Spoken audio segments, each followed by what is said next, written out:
ارحم الراحمین. صلوات پڑھ لیجیے.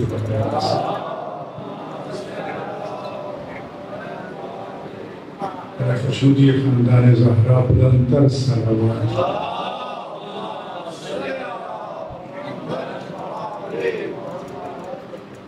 اعوذ باللہ من الشیطان الرجیم. بسم اللہ الرحمن الرحیم. الحمد للہ رب العالمین والعاقبۃ للمتقین والصلاة والسلام علی خاتم الانبیاء والمرسلین ابی القاسم محمد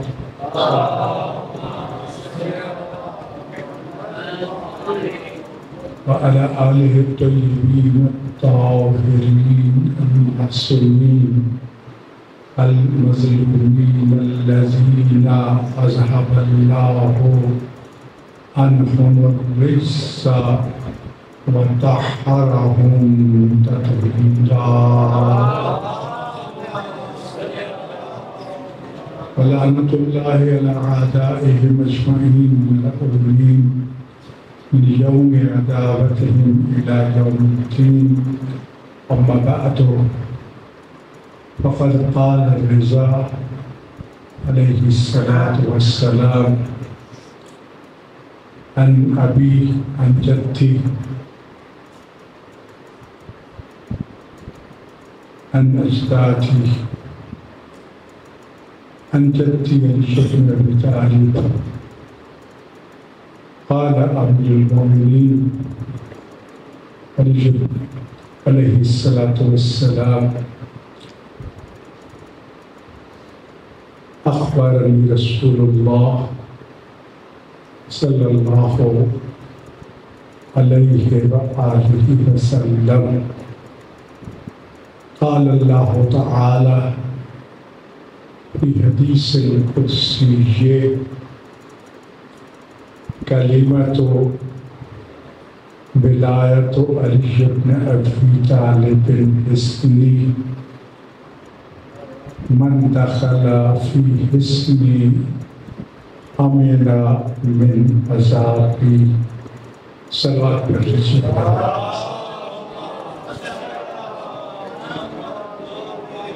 نعرہ تکبیر، نعرہ رسالت، نعرہ حیدری، نبی محمد و آل محمد صلوات.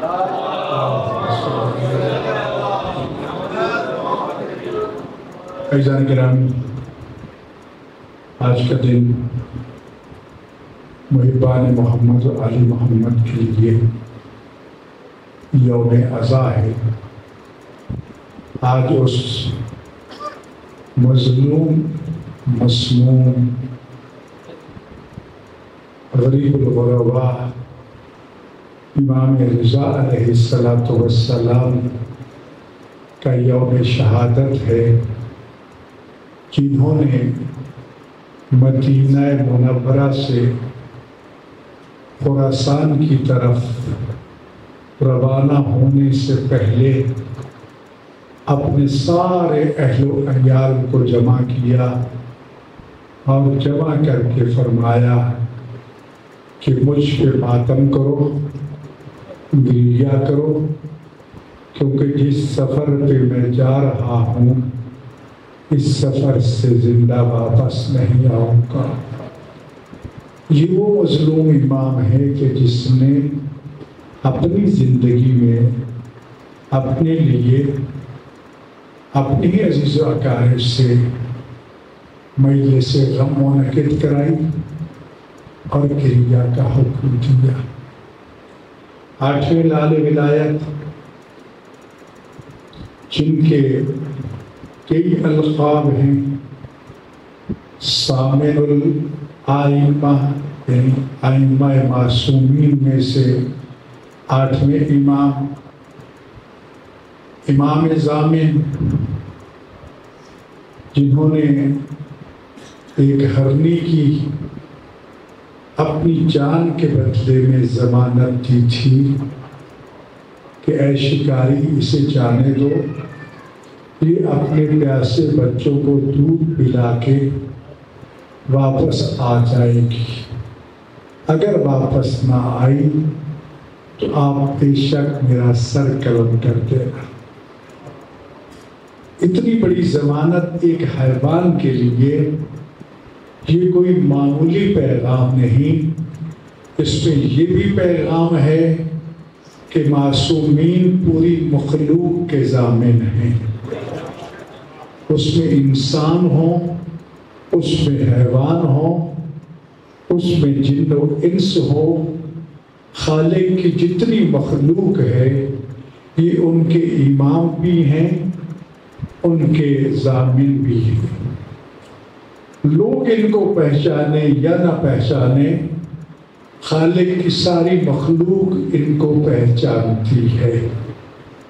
وہ ہرنی پہچانتی تھی، تبھی تو امام کی خدمت میں درخواست اور عرضی پیش کی کہ مولا آپ میری ضمانت دیجیے، میرے بچے پیاسے ہیں، میں ان کو دودھ پلا کے واپس آ جاؤں گی۔ اور پھر صرف یہ وعدہ جو ہے وعدہ نہیں کیا بلکہ اس کو پورا بھی کر کے دکھایا۔ تو یہ امام الانس والجان، یہ انسانوں کے بھی امام ہیں، جنوں کے بھی امام ہیں، حیوانات کے بھی امام ہیں۔ یہ امام رؤوف کہلاتے ہیں، رؤوف الرحیم خدا کا لقب ہے، یعنی جو بڑا مہربان، بڑا کریم، بڑے بڑے گناہگاروں کو معاف کرنے والا۔ تو اس امام کے القاب میں سے ایک لقب امام الرؤوف ہے کہ انتہائی کریم، مہربان، محبت کرنے والا، پیار کرنے والا، شفیق امام۔ اس امام کے القاب میں سے امام ضامن بھی میں نے عرض کر دیا، اور یہ جو امام ضامن کی رسم ہے یہ اس وقت جاری ہوئی تھی جب آپ کو مجبور کر کے مدینہ منورہ سے خراسان لایا گیا تھا۔ ظاہری حالات ایسے تھے کہ مامون رشید یہ سمجھ رہا تھا کہ جب تک ان کے حوالے میں یہ ریاست، یہ خلافت، یہ امامت، یہ منصب نہیں کروں گا، میرا اقتدار باقی نہیں رہ سکتا۔ لہٰذا یہاں ایک پیغام میں بنی عباسیہ کا بھی جو دھوکہ دہی پر مبنی ہے پیش کرنا چاہتا ہوں، جس میں ہمارے لیے سبق ہے۔ اس نے یہ اعلان کر دیا کہ آپ میرے بعد ولی عہد ہیں، آپ کو مجبور کر کے یہ منصب قبول کرایا گیا۔ اندرون خانہ یہ دھمکی تھی کہ اگر آپ یہ منصب قبول نہیں کریں گے تو ہم آپ کو شہید کرا دیں گے۔ لذا آپ نے اگر یہ منصب قبول بھی کیا تو دین کی عظمت اور بقا کے لیے، اور اس میں یہ بھی سبق موجود ہے کہ اگر کوئی ظالم حکمران کسی وقت آپ کو اتنا مجبور کر دیتا ہے کہ تم اس کے اقتدار میں اس کے معاون بن جاؤ، تو امام کا یہ عمل ہم سب کے لیے حجت ہے کہ دین کی بقا کے لیے، مومنین کی بقا کے لیے، مومنین کی جان و مال اور عزت و ناموس کی بقا کے لیے اس عہدے کو قبول کر لو تاکہ مومنین کو تحفظ مل سکے اور اس سے دین کا پیغام جو ہے وہ لوگوں تک پہنچ سکے۔ ایسے بہت سے ہر امام کی سیرت سے آپ کو پیغام ملیں گے۔ امام رضا علیہ السلام امام موسیٰ کاظم علیہ السلام کے بیٹے منصوص من اللہ ہیں، حالانکہ امام کے اور بھی کئی بیٹے، لیکن منصب امامت صرف اسی کو ملتا ہے جس کو اللہ چن لیتا ہے، جو اللہ کے چنے ہوئے ہوتے ہیں۔ ایک شخص سے امام رشید نے ہارون رشید نے یا زہر امام رشید نے سوال کیا ائمہ معصومین کے بارے میں، تو اس نے اس ظالم کے سامنے اس طرح جواب دیا، زہر ہارون رشید تھا، اس طرح جواب دیا کہ ان کا میں کیا رتبہ بیان کروں جن کی تینت رسول خدا صلی اللہ علیہ وآلہ وسلم کی تینت سے ہے، جن کا خمیر رسول اکرم صلی اللہ علیہ وآلہ وسلم سے خمیر سے تیار کیا ہے، جن کو اللہ نے چن کے بنایا ہے، اور جن کو اپنی مخلوق میں سب پر عظمت اور فضیلت عطا فرما کے ان کو اپنی حجت قرار دیا ہے، بھلا ان کا مقابلہ کسی کے ساتھ کیا کیا جا سکتا ہے؟ تو جو ہے میرے بھائیو، کیونکہ آج امام رضا علیہ السلام کا دن ہے، تو لہذا کوشش ہوگی کہ اسی مظلوم امام کے بارے میں ان کی عظمت، ان کی تعلیم، ان کا مقام، ان کا رتبہ، ان کے احکامات، ان کے فرامین، ان کا طرز حکومت، ان کی سیاست، ان سب چیزوں کے بارے میں کچھ نہ کچھ تھوڑا بہت عرض کرتا چلوں، تاکہ شاید ہم اس سے کچھ سبق سیکھ سکیں۔ سب مل کے بلند آواز سے صلوات پڑھ لیجیے۔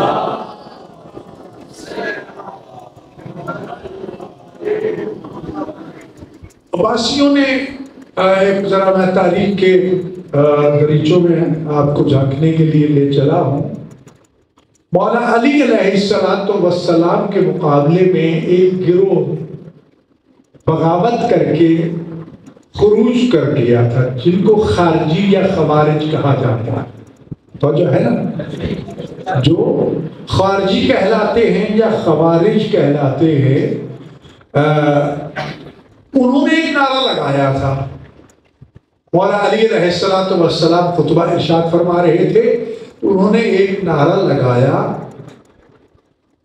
لا حکم الا للہ، کہ سوائے اللہ کے حکم کے ہمیں اور کوئی منظور نہیں، بس اللہ کا ہی حکم چاہیے۔ اب یہ نعرہ ایک سیاسی نعرہ تھا، لفظی طور پر عین حقیقت تھا، معنوی طور پر بھی عین حقیقت تھا، سوائے اللہ کے حکم کے اور کوئی کسی کا حکم نہیں ہے۔ لیکن جو نعرہ لگانے والے تھے، ان کا مدعا اور مقصد یہ تھا کہ نہ ہمیں علی چاہیے، نہ کوئی ہمیں اور چاہیے، ہمیں صرف اللہ کا حکم چاہیے۔ اسی لیے جناب علی علیہ السلام نے ان کے جواب میں یہ ارشاد فرمایا تھا، کلمۃ حق یراد بہا الباطل۔ یہ لفظ تو ٹھیک ہیں ان کے، لیکن ان کی مراد کچھ اور ہے۔ یہ چاہتے ہمیں علی نہیں چاہیے، یہ کہتے ہیں معاویہ نہیں چاہیے، یہ چاہتے ہمیں فلاں نہیں چاہیے، ہمیں صرف اللہ کا کلمہ چاہیے۔ حالانکہ اللہ کے کلمات اللہ کون ہے؟ محمد و آل محمد ہے، رسول اللہ ہے، علی ولی اللہ ہے۔ امام جعفر صادق علیہ السلام فرماتے ہیں نحن کلمات اللہ، ٹھیک؟ تو لہذا ان کی مراد کچھ اور تھی۔ اس سیاسی نعرے سے بہت سے لوگوں نے دھوکہ کھایا تھا۔ اسی طرح جب بنی عباسیہ اور بنی امیہ کا اقتدار کی کشمکش شروع ہوئی، تو اس وقت عباسیوں نے ایک نعرہ لگایا تھا۔ ایک نعرہ تو یہ لگایا تھا کہ ہم رسول اللہ کے چچا کے بیٹے ہیں، عباسی ہیں۔ جی اس میں کوئی شک نہیں ہے، عباسی ہیں، عباس ابن عبد المطلب کے بیٹے ہیں، رسول اللہ کے چچا کے بیٹے ہیں، کوئی کلام بھی نہیں ہے۔ نعرے دو لگائے، ایک تو یہ انہوں نے چاہا کہ ہم آل محمد کی حکومت چاہتے ہیں۔ کون سی حکومت؟ اور آل محمد سے مراد ان کی محمد و آل محمد نہیں تھا۔ جب اقتدار ان کو مل گیا کہ انہوں نے کہا کہ ہم بھی آل محمد ہیں، ہم تو عباس کے بیٹے ہیں، محمد صلی اللہ علیہ وسلم جو ہیں وہ عبداللہ کے بیٹے ہیں، تو جن کی وہ آل ہیں ان کی وہ ہم آل ہیں، تو لہذا ہماری مراد تو اپنے بابا عباس کی تھی، چچا عباس کی تھی۔ تو یہ نعرہ دھوکے کا تھا۔ دوسرا یہ نعرہ لگایا تھا کہ ہمیں آل محمد کی حکومت چاہیے۔ اب جب حکومت میں آ گئے، لوگوں نے دھوکہ کھایا، شاید اس سے یہ محمد آل محمد کی حکومت چاہتے ہیں، یا پھر رضائے آل محمد کا نعرہ بھی لگایا گیا کہ آل محمد کی مرضی کی حکومت، اور پھر بعد میں کہا کہ ہم آل محمد ہیں۔ ظاہری طور پر لوگوں نے سمجھا کہ رضائے آل محمد سے مراد امام رضا علیہ السلام جو ہے نا حضرات، یہ بات اس لیے عرض کر رہا ہوں کہ یہ تاریخ میں وہ دھوکے ہیں جو حصول اقتدار کے لالچی جو ہیں وہ لوگوں کو دھوکے دے کر اس طرح پھانستے ہیں جی۔ اور جب اقتدار ان کو مل گیا، انہوں نے کہا وہ آل محمد تو ہم ہیں، اس سے مراد تو ہماری حکومت تھی، لہذا ہم نے حکومت لے لی ہے۔ شیعہ آل محمد پریشان ہو گئے جی، آل محمد سے بھی دھوکہ کھا لیا، ادھر سے بھی، لیکن تحریک سر اٹھانے لگ گئے۔ خراسان کے شیعہ اٹھ کھڑے ہوئے کہ نہیں، یہ دھوکہ دیا گیا ہمیں، ہمارے نزدیک اگر کوئی آل محمد ہے تو حضرت امام رضا علیہ السلام۔ یہ جو تم نے رضا آل محمد کا نعرہ لگایا تھا، اس سے مراد بھی امام رضا علیہ السلام ہے۔ ہمیں امام رضا علیہ السلام کی مرضی کی حکومت چاہیے، تمہاری حکومت نہیں چاہیے، ہو چاہے۔ تو یہ سیاسی نعرے تاریخ بھری پڑی ہے، لوگوں کو دھوکہ دیا جاتا رہا۔ پھر آخر جب ایسے حالات پیدا ہو گئے کہ پورا خراسان انقلاب اٹھ کھڑا ہوا، تو اب انہوں نے یہ سوچا کہ اس بلوے کو، اس ہنگامے کو تبھی ٹھنڈا کیا جا سکتا ہے کہ امام رضا علیہ السلام کو خراسان بلایا جائے اور لوگوں کو یقین دلایا جائے ہاں ہم انہی کی حکومت چاہتے ہیں جی۔ یہ تھا نعرہ ان کا۔ اب یہی وجہ ہے کہ امام رضا علیہ السلام کو خراسان سے مدینہ منورہ سے لینے کے لیے فوجیں گئیں، اور وہاں جب امام نے انکار کیا تو وہاں سختی سے کہہ دیا گیا اگر آپ نہ آئے تو ہم آپ کو قتل کر دیں گے۔ اب امام سے بہتر وقت کے حالات کو کوئی نہیں جانتا، دین کو کس طرح بچایا جا سکتا ہے، اس کا بہترین نباز جو ہے، وہ سمجھنے سمجھانے والا جو ہے، محافظ جو ہے، وہ امام زمانہ ہے۔ لہذا امام علیہ السلام نے فیصلہ کر لیا کہ ٹھیک ہے، ہم مدینہ چھوڑتے ہیں اور خراسان جاتے ہیں۔ اس لیے اپنے اہل و عیال کو بلا کے ان سے کہا کہ ماتم بھی کرو اور عزاداری بھی کرو، کیونکہ یہ سفر میں جا رہا ہوں، ایسے واپس ہے نہیں لگتا۔ اور یہ یاد رکھیے کیونکہ آپ امام تھے، اور امام موسیٰ کاظم علیہ السلام نے منصب امامت کی تمام تر ذمہ داریاں آپ کو تفویض کر دی تھی، کیونکہ منصوص من اللہ، تو اللہ کی طرف سے اتنا ضروری ہے کہ اس کو میں نے امام بنایا ہے، اور اس کا اعلان جو ہے رسول خدا صلی اللہ علیہ وسلم نے اجمالی طور پر کر دیا تھا، سب کا نام لے کے کر دیا تھا، اور پھر ہر آنے والے امام نے اپنے مابعد آنے والے امام کا تعارف کرا دیا۔ یہی وجہ ہے کہ امام موسیٰ کاظم علیہ السلام نے خود ہی بتا دیا تھا کہ میرے بعد میرا جانشین جو ہے وہ امام رضا علیہ السلام جی۔ تو امام علیہ السلام وہاں سے چل پڑے، اور وہاں آپ کے بھی بہت سے مجزات ہیں۔ فرمایا کہ میں سردیوں کا لباس تیار کر لوں۔ یہ کیا کہہ رہے ہیں؟ سخت گرمیوں کا موسم، اور یہ کہہ رہے ہیں سردیوں کا۔ خیر، آپ کے جو اصحاب تھے انہوں نے تو سردیوں کا لباس تیار کر لیا۔ جو معمول شیٹ کے فوجی تھے انہوں نے کہا ایسے مار رہے، اتنی کڑاکے کی گرمی ہے سارے راستے میں، سردی کے لباس کی کیا ضرورت ہے؟ لیکن درمیان میں وہ مقام جب پہنچا کہ جہاں اتنی طوفانی بارش آئی، اتنی سخت سردی ہو گئی کہ کئی لوگ وہاں ہلاک ہو گئے تھے، اور وہیں پر پوچھا گیا تھا کسی امام سے کہ کیا یہاں بھی کوئی دفن ہوگا؟ اس صحرا میں اس وادی میں یہاں بلا کا امام نے فرمایا تھا، مجھے یاد نہیں ہے کس امام میں، تو ان سے پوچھا تھا، آپ نے فرمایا تھا ہاں یہاں بھی دفن ہوں گے. اور یہ جو لوگ جو امام نے خبر دی تھی وہ پوری ہوئی امام رضا علیہ السلام کے زمانے میں. اس وقت انہیں پتا چلا کہ امام رضا علیہ السلام نے جو کچھ کہا تھا وہ صحیح کہا تھا. ایسا نہیں کہہ رہا، امام رضا علیہ السلام سفر کرتے آ رہے، مختلف راستے، تبلیغ، پیغام. اسی دوران آپ کا گزر کم سے بھی ہوا، آپ کا گزر کچھ اور شہروں سے بھی ہوا. اپنی بہنوں کو چلتے وقت آپ نے وصیتیں کی، بھائیوں کی وصیتیں کی.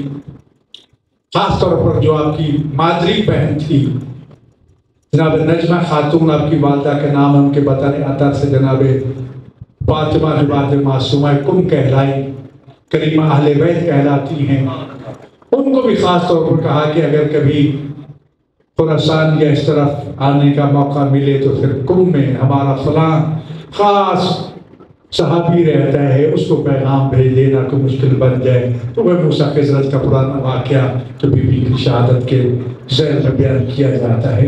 امام رضا علیہ السلام جو ہے مدینہ میں تو جہاں تک تھا مسند علم پہ پیغام پہنچاتے رہے. چلے سفر چلتا رہا، کئی مقامات سے آپ گزرے. کیا فرمایا، خطاب کیا. جب نیشا پور پہنچے نا، نیشا پور کیپٹل تھا، بہت پرانا شہر تھا، بہت مشہور و معروف شہر تھا. وہاں ہزاروں محدثین نے، محققین نے، علماء نے آپ کا استقبال کیا. اتنا تاریخی استقبال تھا کہ شاید اتنا بڑا استقبال اس سے پہلے کسی کا نہیں. امام نے چہرے پہ نقاب ڈالی ہوئی. محدثین نے وہاں پر آپ سے درخواست کی کہ ہم چاہتے ہیں کہ اے فرزند رسول، آپ ہمیں اپنے جد امجد رسول اکرم صلی اللہ علیہ وآلہ وسلم کا کوئی ایسا فرمان سنائیں جس کا سلسلہ روایت جو ہے وہ بھی آپ کے آباء و اجداد سے ہوتا ہوا رسول اللہ تک پہنچے. جی اب یہ سلسلہ روایت کی میں آپ کو سادہ سی مثال دے دیتا ہوں. مثال کے طور پر شاہ صاحب تشریف فرما ہیں، ایک بات کرتے ہیں محسن بھائی، آگے بخاری صاحب سنتے ہیں، بخاری صاحب جعفری صاحب کو بتاتے ہیں، جعفری صاحب سے آگے دوسرے بھائی سنتے ہیں، ان کے آگے جناب یہ ایک سلسلہ چل رہا ہے. جی پہلا سلسلہ جو بیان کر رہا ہے اس سے یہ سلسلہ چلتا جا رہا ہے. اب بسا اوقات بالکل پوری پٹی ہم تک پہنچتی ہے، کوئی ایک بندہ بھی درمیان میں غائب نہیں ہوتا، لیکن آگے جا کے ایک صاحب کہتے ہیں کہ جو درمیان میں ایک بندہ تھا لیکن مجھے نام یاد نہیں رہا. بات سمجھ آئی؟ اب جب نام یاد نہیں رہا، بندہ جتنا ہی معقول کیوں نہ ہو، کتنا ہی نیک پارسا متقی پرہیزگار کیوں نہ ہو، حدیث کا وزن کم ہو جاتا ہے، بات کی اہمیت کم ہو جاتی ہے. وہ کون ہوگا، کیسا ہوگا.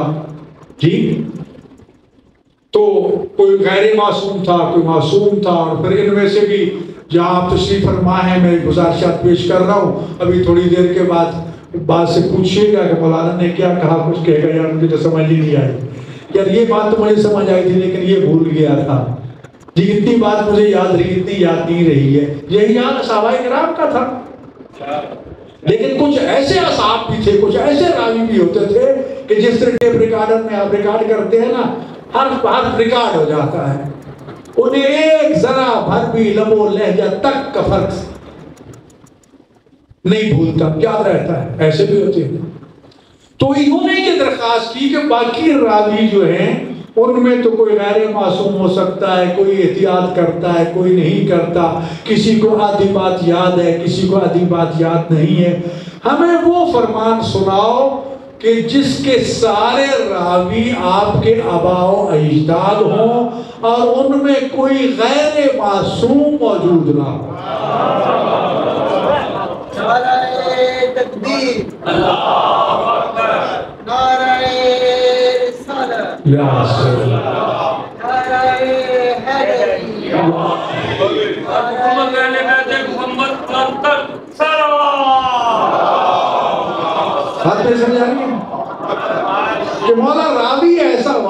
چاہیے کہ جو غیر معصوم نہ ہو. تو امام رضا علیہ السلام نے 2 حدیثیں وہاں بیان فرمائی. کتنی؟ جاگ رہے ہیں سارے؟ بات سمجھ آ رہی کہ نہیں آ رہی؟ ایک حدیث تو یہ ارشاد فرمائی کہ مجھ سے میرے بابا امام موسیٰ کاظم علیہ السلام نے ارشاد فرمایا. اب سلوات پڑھتے آئیے سب امام کے نام. اور یہ حدیث جو ہے میں یہ امام احمد بن حنبل سے نقل کر رہا ہوں جی، جن کا یہ کہنا ہے کہ ان راویوں کے نام اور اس حدیث کو لکھ کر تعویذ بنا کے اگر کسی مریض کے گلے میں ڈال دو وہ صحت یاب ہو جائے تو پریشان نہ ہونا. اتنے معتبر یہ راوی ہیں کہ مجھ سے میرے بابا امام موسیٰ کاظم علیہ السلام نے بیان فرمایا، ان سے ان کے بابا حضرت امام جعفر صادق علیہ السلام، ان سے ان کے بابا امام محمد باقر علیہ السلام، ان سے ان کے بابا امام زین العابدین علیہ السلام نے، ان سے ان کے بابا حضرت امام حسین علیہ السلام نے، ان سے ان کے بڑے بھائی امام حسن مجتبی علیہ السلام نے، ان سے ان کے بابا علی ابن ابی طالب علیہ السلام نے. اور مولا علی علیہ السلام فرماتے ہیں کہ مجھ سے رسول خدا صلی اللہ علیہ وآلہ وسلم نے بیان فرمایا، اور رسول اللہ فرماتے ہیں کہ جبرائیل میرے پاس اللہ کی وحی لے کے نازل ہوئے تھے اور اللہ نے یہ کہا تھا کلمۃ لا الہ الا اللہ حسنی فمن قال لا الہ الا اللہ فدخل فی حسنی امن من عذابی. کہ جبرائیل نے آ کے مجھے بتایا تھا کہ اللہ نے یہ کہا ہے اے میرا حبیب یہ کلمہ توحید جو ہے نا لا الہ الا اللہ یہ میرا قلعہ ہے، مضبوط قلعہ ہے، پر جس کسی نے لا الہ الا اللہ پڑھا وہ میرے قلعے میں داخل ہو گیا، جو میرے قلعے میں داخل ہو گیا میرے عذاب سے بچ گیا. جی ہو جائے گا بھائی. یہ حدیث اب جب یہ حدیث بیان ہوئی لکھنے والے 13,000 تو سونے کے قلم تھے، تقریباً 60 سے 65,000 یا اس سے بھی زیادہ محدثین یہ حدیث لکھ رہے تھے. تو جو ہے جی اتنے لکھنے والے موجود تھے. اب جب آپ نے یہ بیان فرمایا تو یار لوگوں نے سمجھا یہ تو جنت بڑی آسان ہو گئی. لا الہ الا اللہ لا الہ الا اللہ لا الہ الا اللہ. تو امام نے جب ان کے چہروں کو پڑھا نا تو پھر ارشاد فرمایا او سنو خالی لا الہ الا اللہ کافی نہیں، بے شرطہا و شروطہا و انا من شروطہا.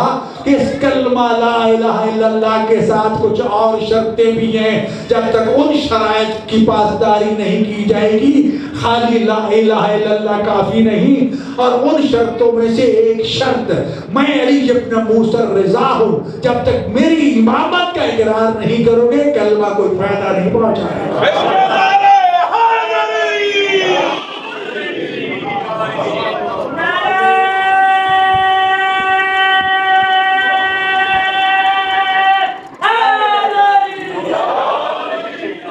حدیث یہ بیان فرمائی تو جو ہے دوسری حدیث سے بیان فرمائی کہ مجھ سے میرے بابا امام موسیٰ کاظم علیہ السلام نے، ان سے ان کے بابا امام جعفر صادق علیہ السلام نے، ان سے ان کے بابا امام محمد باقر علیہ السلام نے، ان سے ان کے بابا امام زین العابدین علیہ السلام نے، ان سے ان کے بابا امام حسین علیہ السلام نے، ان سے ان کے بھائی امام حسن مجتبی علیہ السلام نے، ان سے ان کے بابا علی ابن ابی طالب علیہ السلام نے. اور علی ابن ابی طالب علیہ السلام نے بیان فرمایا کہ مجھ سے رسول اللہ نے یہ ارشاد فرمایا کہ اللہ کی طرف سے جبرائیل امین میرے پاس وحی لے کر آئے اور انہوں نے مجھے بتایا کہ اے اللہ کے نبی اللہ یہ پیغام بھیج رہا ہے کہ ولایت علی ابن ابی طالب حسنی، کہ علی ابن ابی طالب کی محبت اور ولایت میرا۔ رسول اللہ پہ حملہ کیا، کافروں نے ہجرت، کافروں نے جنگ بدر، جب کافروں نے جنگ احد، کافروں نے خیبر، جنگیں لڑتے ہیں مایوس نہیں ہوئے جی۔ چلو بدر میں نہیں مار سکے احد میں مار دیں گے، احد میں نہ مار سکے تو ہم خیبر میں مار دیں گے، خیبر میں نہ مار سکے تو ہجرت کی رات مار دیں گے۔ یعنی وہ تو منصوبے پہ منصوبے بناتے آئے، مایوس نہیں ہوئے۔ قرآن کہہ رہے مایوس ہو گئے تو کوئی تو ایسا نیا کام ہوا ہے نا کہ جس کی وجہ سے کافر مایوس ہو گئے کہ آج کے بعد دین اسلام کا ہم کچھ نہیں بگاڑ سکتے۔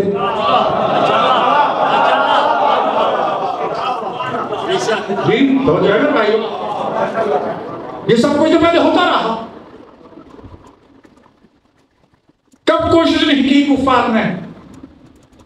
ہاں اس امید میں رہے، چلو خیبر میں علی نے مار دیا، سب بدر میں قتل کر دیا، خندق میں قتل کر دیا، احد میں قتل کر دیا، کوئی بات نہیں، کب تک زندہ رہے گے؟ ان کی بیٹے تو ہے کوئی نہیں، بیٹی ہے، بیٹی کیا کر لے گی؟ کل مر جائیں گے، دنیا سے چلے جائیں گے، دین بن کیا آئے گا؟ اگر علی ہے تو کوئی بات نہیں، ایک علی سے 2 ہاتھ کر لیں گے، ہم نپٹ لیں گے، علی کو بھی قتل کر لیں گے، تو ہے نا بھائیو؟ تو لہٰذا وہ امید لگا کے بیٹھے رہے، مایوس نہیں ہوئے تھے کافر جی۔ قرآن کہہ رہے مایوس ہو گئے، کافر مایوس نہیں ہو رہا۔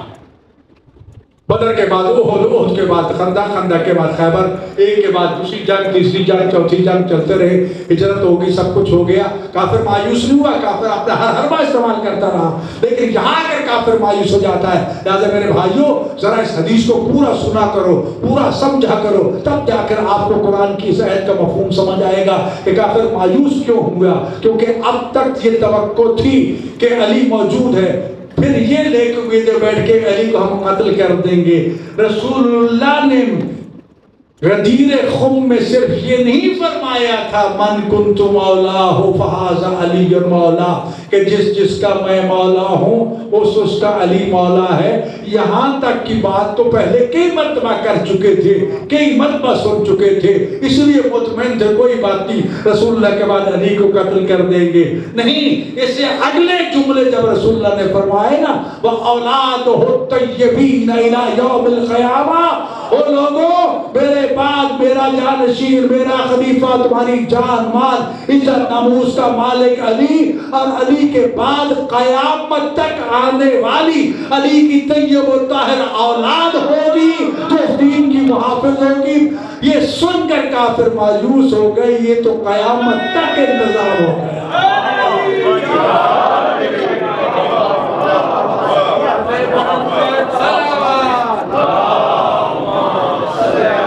آج کس سے ڈر رہے ہیں؟ آج کے علی سے ڈر رہے ہیں، آج کے ولی سے ڈر رہے ہیں جی۔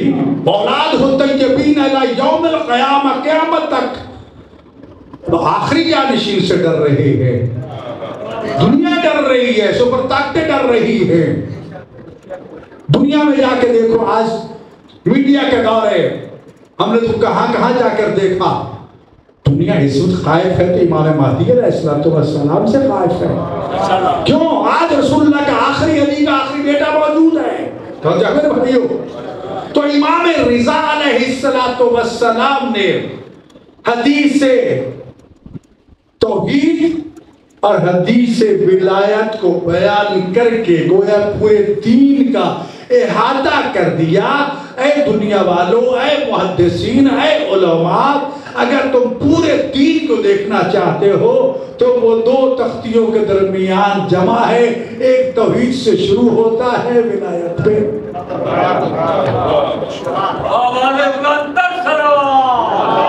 تو ایسا نگرانی یاد رکھیے، یہ تھے امام رضا علیہ السلام، اور یہ حدیث ولایت اس کو لوگوں تک پہنچاؤ، بتاؤ جی۔ پھر ولایت کے معنی ہمیں نہیں آتے، ہم سمجھتے ہیں کہ نہیں، ولایت کے معنی یہ ہے کہ ہماری جان مال عزت ناموس سب کا مالک جو ہے وہ امام ہے، نبی ہے، ہمارا کچھ بھی نہیں ہے، جو کچھ ہمارے پاس ہے یہ سب امانت ہے، وہ کہے نا واپس کر دو، تو ہم میں سے کسی کو اختیار نہیں کہ وہ یہ کہے کہ واپس نہ کریں۔ اور پھر یاد رکھیے امام رضا علیہ السلام الرحمہ معصومین نے جس کی آمد کی خبر دی تھی، کربلا کی یہ مجالس، یہ زیارات، یہ چہلم، یہ عاشور، یہ پیدل چلنا، یہ مشی، یہ زیارات، یہ دنیا کو حیران کیے ہوئے ہے۔ دنیا کانپ رہی ہے، دنیا کے مستکبرین ڈر رہے ہیں، اور یہ تاریخ اعلان کر رہی ہے کہ امام کا کیپیٹل جو ہے وہ کوفہ سے کربلا تک ہوگا۔ مسجد بنانے کا حکم دیں گے کوفہ سے کربلا تک، جس کا 1000 دروازہ ہوگا۔ اور آج آپ دیکھ رہی ہیں نجف سے کربلا تک صفیں ملی ہوئی ہیں۔ تو یاد رکھیے آئمہ اطہار پہ یہ خدا کا وعدہ بھی ہے کہ جب تک خدا کا کلمہ غالب نہیں آ جاتا، خدا کا دین غالب نہیں آ جاتا، اس وقت تک یہ دنیا ختم نہیں ہوگی۔ امام رضا علیہ السلام خراسان سے ہوتے ہوئے، نیشا پور سے ہوتے ہوئے مرو جا پہنچے۔ مرو آپ کو شاید میم رے واو، یہ اس وقت شاید ایران میں نہیں ہے بلکہ مشرق کے آگے شاید قازقستان کیا نام ہے، ترکمانستان یا کون سا ملک ہے، اس میں پھر اس کی سرحد کے بارڈر پر دیوار کا باقاعدہ نشان بھی موجود ہے۔ ویسے اس کو توس کہتے تھے، وہ دیوار توس بھی موجود ہے جو اللہ تشریف لے جاتے ہیں زیارت پہ، جہاں شیخ توسی کا مزار ہے نا، اس طرف چلے جائیں تو وہاں وہ دیوار توس بھی موجود ہے امام رضا علیہ السلام کی۔ وہ زندان بھی موجود ہے وہاں پر جہاں سادات کو قتل کیا جاتا تھا، قید کیا جاتا تھا۔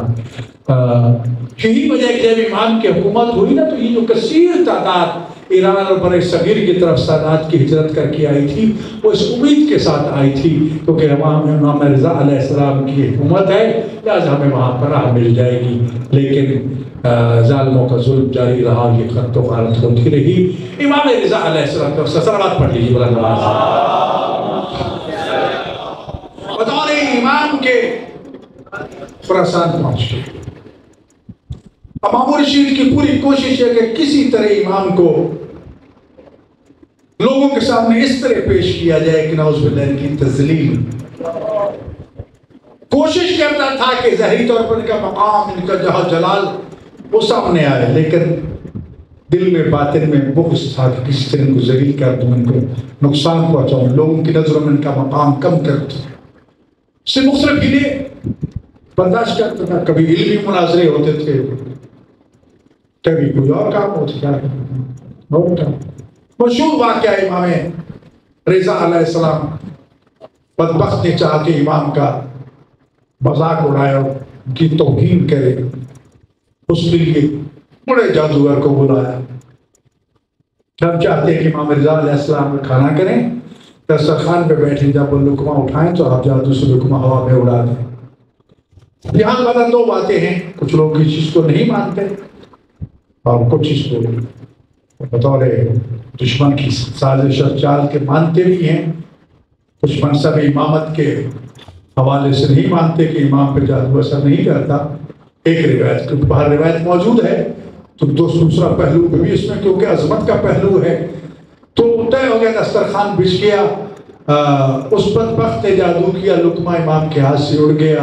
امام نے ایک دفعہ دیکھا، پھر دوبارہ امام نے لقمہ اٹھایا، اس نے دوبارہ جادو کیا، لقمہ ہوا میں اڑا۔ آپ نے پھر غور سے غصے سے دیکھا، تب تیسری مرتبہ اس نے جسارت کی نا تو اس کی طرف نہیں دیکھا، دیوار پہ ایک قالین رضا تھا جس پہ شیر کی تصویر بنی ہوئی تھی۔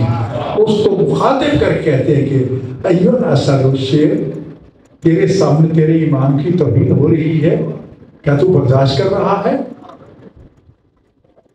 وہی تصویر فوراً مجسم بنی، اس پہ جھپٹی، اس کو چیر پھاڑ کے پھینک دیا، بلکہ نکل گیا بعض روایات پہ۔ مامون رشید ڈر کے مارے تھر تھر کامتا ہوا بے ہوش ہو گیا۔ کچھ دیر کے بعد جب اسے ہوش آئی تو امام سے معافی مانگی، مولا مجھے معاف کر دو، میں نے گستاخی کی۔ آپ نے فرمایا ہم نے آپ کو معاف کر دی. اب پھر درخواست کرتا ہے کہ ایک اور درخواست بھی ہے کہ اس شیر سے کہیے اس جادوگر کو اگل دے.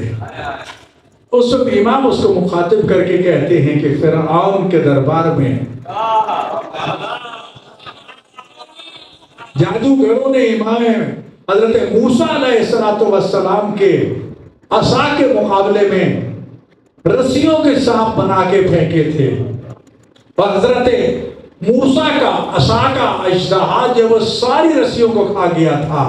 اگر موسیٰ کے اژدہا نے ان سانپوں کو اگل دیا تھا تو آج یہ شیر کی تصویر بھی اگل دے گی. اگر اس نے نہیں اگلا تھا تو یہ بھی نہیں اگلے گی. گویا اس کو بتا دیا سن لے بدبخت، تو آج کا فرعون ہے اور میں آج کا موسیٰ.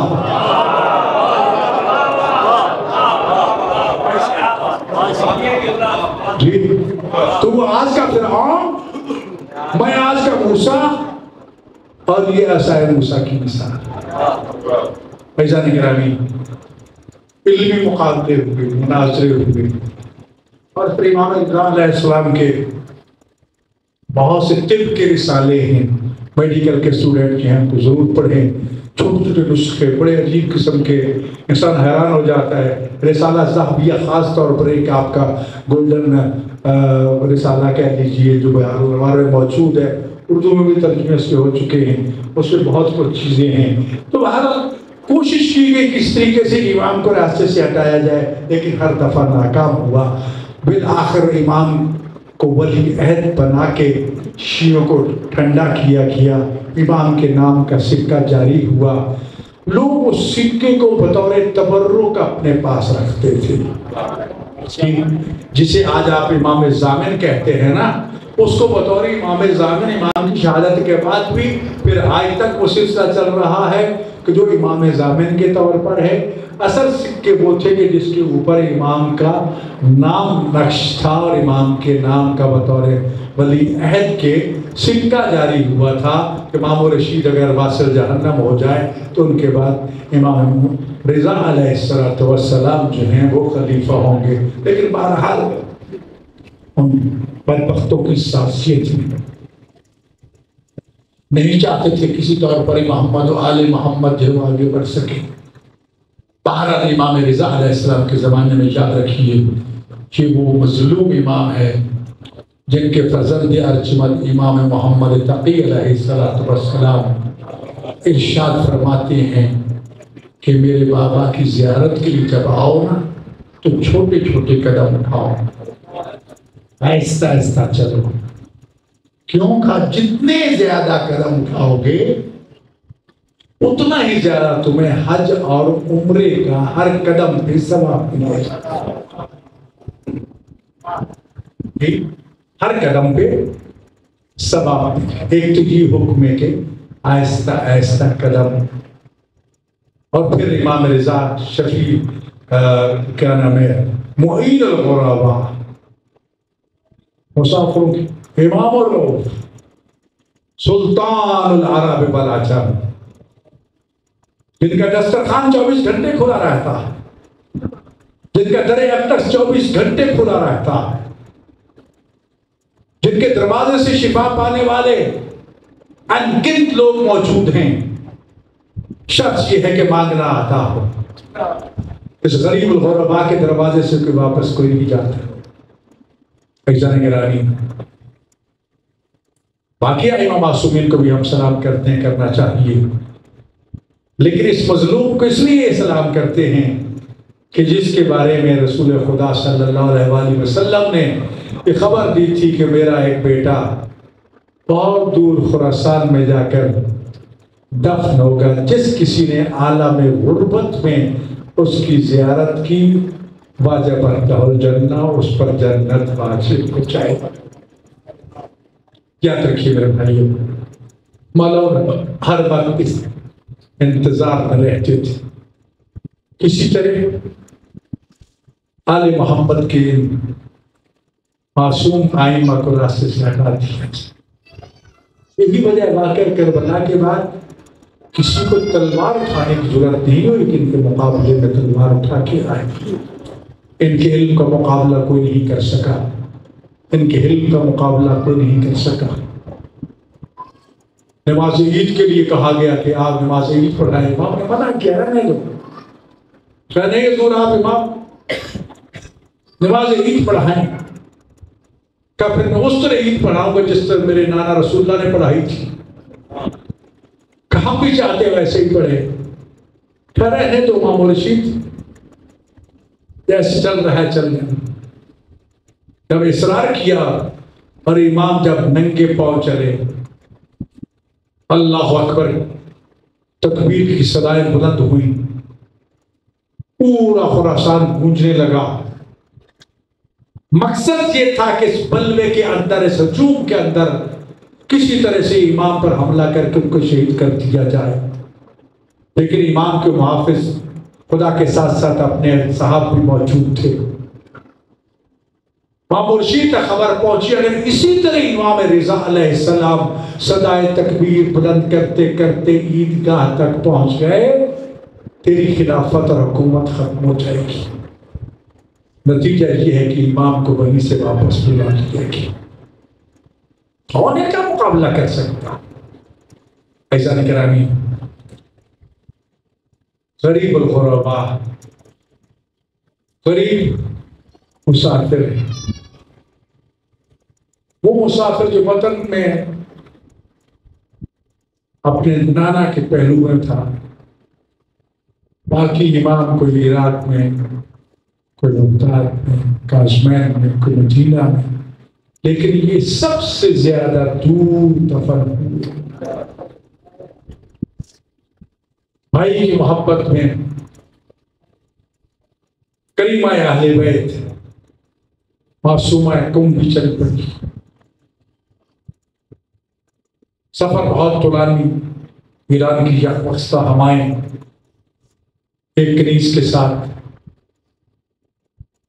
بعض روایات میں کہ اکیلی کنیز نہیں تھی بلکہ بی بی کے بھتیجے بھی تھے، بھائی بھی تھے، تاکہ بی بی کے ساتھ پورا ایک قافلہ تھا، سب امام کی خدمت پر پہنچے۔ لیکن کم کے قریب بستی ہے، نام ذہن میں نہیں آ رہا مجھے، ساوا بستی۔ ساوا بستی میں قیام کیا، بی بی کی طبیعت خراب ہو گئی، وہاں آپ کے کئی بھائی بھتیجے شہید کر دیے گئے۔ جب یہ مصیبت آئی نا، ملنے کے لیے جا رہی تھی اپنے سگے بھائی امام رضا علیہ السلام کو، تو اس وقت بھائی کی وصیت یاد آ گئی، اگر کبھی کوئی مشکل بن جائے تو پھر کم چلے جانا، وہاں ہمارے محب رہتے ہیں، اور ایک خاص ہمارا موسیٰ خضر نامیہ صحابی ہے، وہ آپ کی تمام ضروریات کو پورا کرے گا۔ خیر، میں اس بات کی طرف نہیں آنا چاہتا۔ بی بی نے پیغام بھجوایا، اور بی بی پردوں کے اندر، حجاب کے اندر بڑی شان شوکت کے ساتھ کم روانہ ہوئی تھی۔ ہمارے استاد مرحوم فرمایا کرتے تھے کہ دو بہنیں بڑی مظلوم بہنیں ہیں، جو دونوں اپنے بھائیوں کے محبت پہ مدینہ سے چلی تھی، دونوں کو مدینہ چھوڑنا پڑا تھا۔ ایک بھائی کی محبت میں شام گئی تھی، ایک بھائی کی محبت میں کم گئی تھی، دونوں کا بڑا استقبال ہوا تھا، لیکن ہر ایک کی اپنی قسمت۔ ایک حسین کی بہن تھی، جب وہ شام گئی تو پتھروں کے ساتھ استقبال کیا، پتھروں کی بارش تھی، آگ برسائی جا رہی تھی۔ اور دوسری رضا کی بہن تھی، رضا کی بہن کا بھی کم کی عورتوں نے مکانوں کی چھتوں پہ کھڑے ہو کر استقبال کیا تھا، لیکن ہاتھ میں پتھر نہیں تھے، خاک شفا کی تسبیحاں تھی، ضوابط درود تھی۔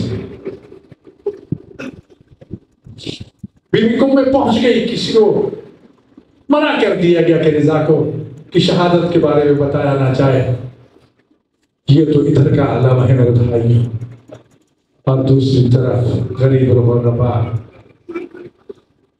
ظالموں نے زہر دے دی۔ امام کا ایک خادم آپ کے پاس موجود تھا، دوسرا پاس موجود نہیں تھا۔ آپ جاتے ہیں خواجہ مراد کے پاس بھی، خواجہ اباسرد کے پاس بھی ضرور جایا کریں۔ یہ امام کے وہ قریبی ساتھی تھے جو آخری وقت آپ کی خدمت میں موجود تھے۔ یک بسب ہوائیں چل رہی تھی، اباسرد کے آتے آتے بہت دیر لگا تھی۔ امام بار بار کم کے راہوں کو دیکھتے تھے، روایات میں موجود ہے، بار بار کہتے تھے کہ فاطمہ موسم بھی خراب ہے، سفر بھی بہت دور ہے، سفر بھی طولانی ہے، بھائی بھی تیرے مارے گئے، بھتیجے بھی تیرے مارے گئے، تنہا کس طرح سفر کر رہی ہو؟ ادھر جب امام کے صحابی پہنچے نا موسیٰ کے جناب اباسرد، تو کہا بہت دیر لگا دی آپ نے۔ رو کے کہتے ہیں مولا موسم بہت خراب تھا، اندھیری رات تھی، بارش برس رہی تھی، پاؤں پھسل رہی تھی، اس تاریک رات میں دیواروں کا سہارا لے لے کے آپ تک پہنچا ہوں۔ اگر بس یہ سننا تھا، ایک مرتبہ پھر غریب الغربا کا رخ کم کی طرف پھر گیا کہ معصومہ تم کس طرح جنگلوں کا سفر کر رہی ہوگی۔ ازادارو امام کو زہر دیا گیا، دونوں اصحابی موجود تھے، پھر آخر اس زہر اتنا ظالم تھا کہ امام کا بدن سبز ہونا شروع ہو گیا۔ اللہ اکبر، کوئی بھی پاس موجود نہیں تھا، چند یہ غلام تھے، کتنے بھائی تھے، وطن بہت دور تھا، بہن راستے میں تھی۔ اللہ اکبر، غریب الغربا بار بار مدینہ کی طرف دیکھ کے اپنی بہنوں کو سلام کرتے تھے۔ ازادر ایک مرتبہ دونوں اصحاب کی زبان کو انا للہ و انا الیہ راجعون۔ امام وقت امام تقی علیہ السلام پہنچے، ازادارو گریبان چاک تھا، پورا خراسان سڑکوں پر گریبان چاک سے آپ لباس پہنے ماتم کیے ہوئے تھا۔ ازادارو میں عرض کیا کرتا ہوں امام رضا آپ پھر بھی خوش نصیب ہیں، بے شک آپ کا جب جنازہ اٹھا تھا اور آپ کی وفات ہوئی تھی اس وقت کوئی نہیں تھا، لیکن جب جنازہ اٹھا تھا اس وقت تو آپ کو شیعہ تو موجود تھے۔ لوگ ہم سے پوچھتے ماتم کیوں کرتے ہو؟ ازادر امام تقی علیہ السلام اپنا گریبان چاک کر کے اپنے بابا کے جنازے پہ ماتم کر رہے تھے، اور بابا کا جنازہ اٹھا کے واہ محمد ماردا، اور خدا جن سبحان کے دل پہ کیا گزر رہی ہوگی۔ ازادارو آج ہم اسی غریب الغربا کے جنازے کی شبیہ اٹھاتے ہیں، اس لیے اٹھاتے ہیں کہ جس کی بہنیں یہ مقصد لے کر چلی تھی کہ بھائی کے جنازے پر موجود ہوں گے، لیکن افسوس بھائی کے جنازے پہ کوئی بہن موجود نہیں تھی۔ اگر کوئی موجود تھا تو ایک بیٹا موجود تھا، یا چند مومنین تھے جو مظلوم کا جنازہ اٹھائے ہوئے تھے۔ وصیت کے مطابق آپ کو وہاں لے جایا گیا، خود ہی قبر ملی اور آپ کو وہاں دفن کیا گیا۔ عزیزان گرامی عرض کیا کر تو غریب الغربا امام آپ پھر بھی خوش نصیب ہیں، آئے تیری قبر مبارک پہ کروڑوں زائر موجود ہیں، لیکن آئے تیری دادی زہرا، آئے حسن مجتبی، آئے مدینہ کا مظلوم سجاد،